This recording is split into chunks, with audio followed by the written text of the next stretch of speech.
With just a week to go, the money keeps pouring in, and when all is said and done, close to $3 million will be spent on Pittsburgh's Democratic primary for mayor, an astounding amount for a local election.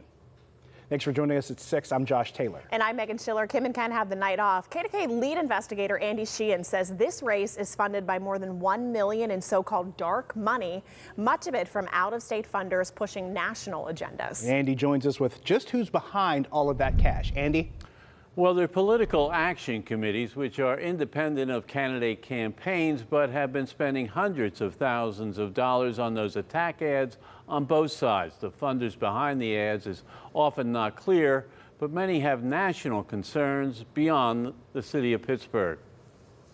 With just a week to go, the attack ads are getting nastier. Corey O'Connor will change any position, say anything to be mayor. This one supporting Mayor Ed Gainey, funded by a PAC called the PA Working Families Party. Ed Gainey's failed Pittsburgh. Need proof? Just take a walk. And this one behind Corey O'Connor, funded by another PAC called Common Sense Change. So far, Common Sense has spent $675,000 on ads like it, while Working Families has spent $585,000. Much of the money coming from out-of-state funders pushing national agendas. What we really have is a proxy war for the heart and soul of the Democratic Party that is played out by these groups. There are national groups that are getting themselves in the mix of a local race. The PACs must operate independently of the campaigns, but determining just who's behind all that cash requires some sleuthing.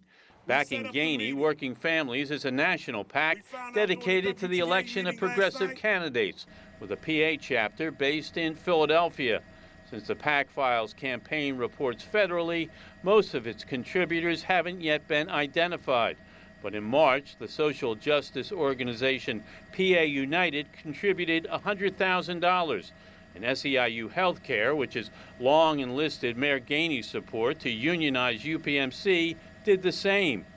More is known about Common Sense Change, which has been funded primarily by the Pennsylvania Laborers Council, local trade unions, and local old-line Democrats.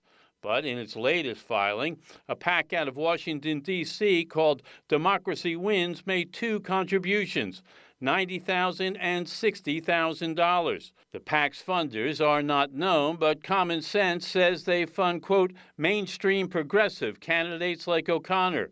Political consultant Mike Butler says these independent expenditures from outside sources reveal a national split in the Democratic Party between the progressive wing backing Gainey and the more moderate Democrats behind O'Connor. It can be very unfortunate for voters who are just trying to have kitchen table concerns, and they're kind of, again, in the middle of this larger ideological fight.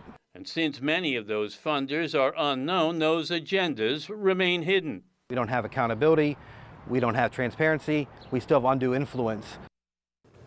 And at close to $3 million, this will be far and away the most expensive mayoral primary in the history of the city.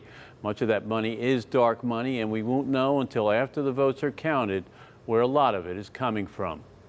Andy Sheehan, KDKA-TV News.